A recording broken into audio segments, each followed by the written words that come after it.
മംഗളൂരുവിൽ ബജ്രംഗ് ദൾ പ്രവർത്തകൻ സുഹാസ് ഷെട്ടിയെ വെട്ടിക്കൊലപ്പെടുത്തിയ കേസിൽ 3 പേർ കൂടി അറസ്റ്റിൽ. ഇതിലൊരാൾ സുഹാസ് ഷെട്ടിയുടെ കൊലപാതകത്തിൽ നേരിട്ട് ബന്ധമുള്ളയാളാണെന്നാണ് പോലീസ് വ്യക്തമാക്കുന്നത്. മംഗളൂരുവിൽ വലിയ പ്രതിഷേധത്തിനും സംഘർഷങ്ങൾക്കും ഇടയാക്കിയ കൊലപാതക കേസിൽ അറസ്റ്റിലായവരുടെ എണ്ണം ഇപ്പോൾ 11 ആയി. Bindu jewellery Kasaragod. Gold, diamond, birthstone, silver 100% BIS 916 hallmark gold. മംഗളൂരുവിലെ സജീവ ബജരംഗ് ദൾ പ്രവർത്തകനും സൂറത്കലിലെ ഫാസിൽ കൊലപാതക കേസിലെ പ്രതിയുമായ ബജ്പയിലെ സുഹാസ് ഷെട്ടിയെ വെട്ടിക്കൊലപ്പെടുത്തിയ കേസിൽ 3 പേരെ കൂടി പോലീസ് അറസ്റ്റ് ചെയ്തു.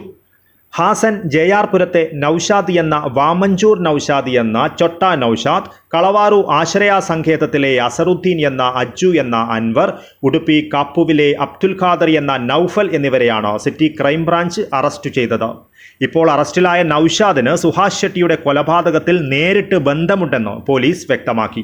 ഇയാൾക്കെതിരെ സൂറത്കൽ, ബജ്പൈ, മൂടുബിദ്രി, ബണ്ട്വാൾ പോലീസ് സ്റ്റേഷനുകളിലായി കൊലപാതക ശ്രമം, തട്ടിക്കൊണ്ടുപോകൽ തുടങ്ങി നിരവധി കേസുകളുള്ളതായും പോലീസ് പറഞ്ഞു. അസറുദ്ദീനെതിരെയും വിവിധ പോലീസ് സ്റ്റേഷനുകളിലായി നിരവധി കേസുകളുണ്ട്. സുഹാസ് ഷെട്ടിയുടെ യാത്രകൾ സംബന്ധിച്ച വിവരങ്ങൾ കൊലയാളി സംഘത്തിന് കൈമാറിയത് അസറുദ്ദീനാണെന്ന് അന്വേഷണ സംഘം വ്യക്തമാക്കി. അബ്ദുൽ ഖാദറാണ് കൊലയാളി സംഘം ഉപയോഗിച്ച കാർ ഏർപ്പെടുത്തി കൊടുത്തതെന്നും അന്വേഷണ സംഘം കൂട്ടിച്ചേർത്തു.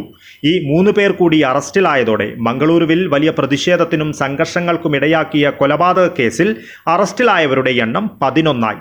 മംഗളൂരു ബജ്പെ ശാന്തിഗുഡയിലെ അബ്ദുൽ സഫ്വാൻ, നിയാസ്, മുഹമ്മദ് മുസമിർ, കർസുഗുഡയിലെ കലന്തർ ഷാഫി, മംഗളാപേട്ടയിലെ ആതിൽ മെഹ്റൂഫ്, ചിക്കമംഗളൂരു മാവിനക്കര കൊട്ടെഹൊളയിലെ എം നാഗരാജ്, തോക്കൂർ ജോക്കട്ടയിലെ മുഹമ്മദ് റിസ്വാൻ, രഞ്ജിത്ത് എന്നിവരാണ് നേരത്തെ അറസ്റ്റിലായ 8 പേർ.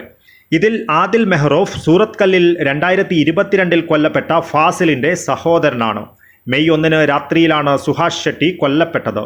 ബജ്പൈ പോലീസ് സ്റ്റേഷൻ പരിധിയിലെ കിന്നിപ്പതവ് ജംഗ്ഷനിൽ നടു റോട്ടിൽ സുഹാസ് ഷെട്ടിയുടെ കാറിൽ വാഹനമിടിപ്പിച്ച് തടഞ്ഞു നിർത്തുകയും പുറത്തിറങ്ങിയ സുഹാസ് ഷെട്ടിയെ വെട്ടിക്കൊലപ്പെടുത്തുകയുമായിരുന്നു.